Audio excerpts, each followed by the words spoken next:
Assalamualaikum warahmatullahi wabarakatuh. Saya Gio Aldonover dari Prodi Teknik Informatika akan menjelaskan tentang kajian pustaka guna melengkapi tugas mata kuliah metodologi penelitian dengan dosen pengampu Bapak Metronik Eskom Mkom. Berikut penjelasannya. Apa itu kajian pustaka? Kajian pustaka merupakan deretan dari daftar referensi keseluruhan jenis dari referensi yang sudah diambil seperti pada buku, mengutip dari jurnal, artikel, maupun dari disertasi, tesis, skripsi, handout, laboratory manuals, atau kutipan dari karya ilmiah lain yang kemudian dikumpulkan dalam penulisan suatu proposal.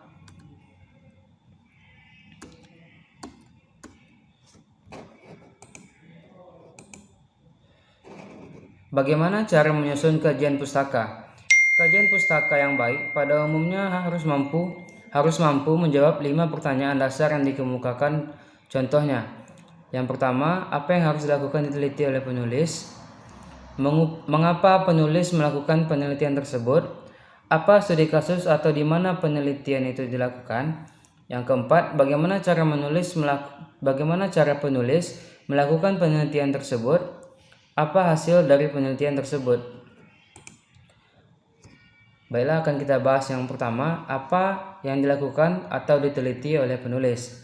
Diego Renza, Jason Vargas, dan Dora M. Ballesteros melakukan penelitian tentang hashing pidato yang kuat untuk forensik audio digital, yang dimana verifikasi integritas dan keaslian konten multimedia merupakan tugas penting di bidang forensik agar bukti digital dapat diterima. Yang kedua, mengapa penulis melakukan penelitian tersebut? Tujuan utamanya adalah untuk menentukan apakah konten multimedia telah dimanipulasi dengan perubahan yang signifikan pada kontennya, seperti menghilangkan kebisingan, misalnya tembakan, yang dapat mengklarifikasi fakta kejahatan. Apa itu studi kasus atau di mana penelitian itu dilakukan? Penelitian mereka dilakukan di Fakultas Teknik Universitas Militer Nova Granada, Kolombia. Selanjutnya, bagaimana cara penulis melakukan penelitian tersebut? Dalam penelitian ini, peneliti mengusulkan metode untuk menghasilkan nilai ringkasan untuk rekaman audio yang dikenal sebagai hash. Metode dimulai dengan penerapan MFCC, koefisien capstone frequency May, dan reduksi dimensi melalui analisis komponen utama atau analisis komponen utama PCA. Data yang direduksi dienkripsi menggunakan dua nilai masukan dari sistem binarisasi tertentu menggunakan dugaan collage sebagai dasar. Akhirnya, kode 96 bit yang kuat diperoleh, yang sedikit berbeda ketika modifikasi persepsi dibuat untuk sinyal seperti kompresi atau modifikasi amplitudo. Apa hasil dari penelitian tersebut? Menurut uji eksperimental BER, bit error rate, antara nilai hash rekaman audio asli atau rekaman audio yang dimanipulasi rendah untuk manipulasi perseptual, yaitu 0% untuk flag, dan requantization rata-rata 1% untuk volume 6 dB gain, kurang dari 5% rata-rata untuk MPEG, dan resampling menggunakan filter anti-aliasing FIR, tetapi lebih dari 25% untuk non-reseptual manipulasi seperti low pass filtering, yakni 3 kHz urutan kelima, noise adaptive, pemotongan, dan pemindahan salinan.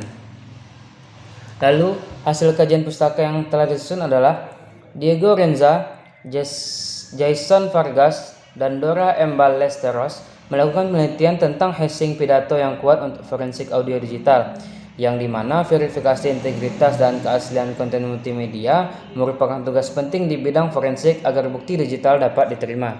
Tujuan utamanya adalah untuk menentukan apakah konten multimedia telah dimanipulasi dengan perubahan yang signifikan pada kontennya, seperti menghilangkan kebisingan, yang dapat mengklarifikasi fakta kejahatan, contohnya misalnya suara tembakan. Penelitian mereka dilakukan di Fakultas Teknik Universitas Militer Nueva Granada, Kolombia.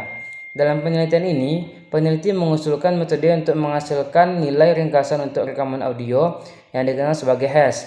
Metode dimulai dengan penerapan FCC dan reduksi dimensi melalui analisis komponen utama.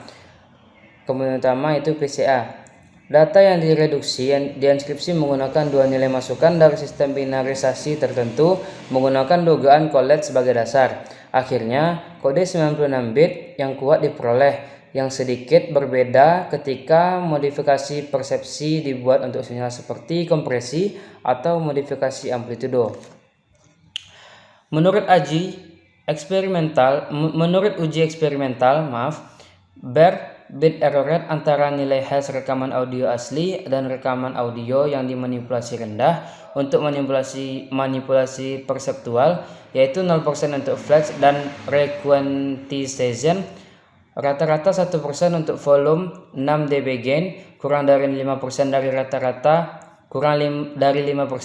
rata-rata untuk MPH, dan resampling menggunakan filter anti-aliasing FIR, tetapi lebih dari 25% untuk non-perseptual manipulasi seperti low pass filtering, 3 KHZ urutan kelima, noise additive, pemotongan, dan pemindahan salinan.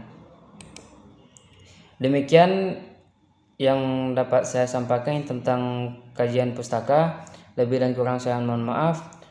Assalamualaikum warahmatullahi wabarakatuh.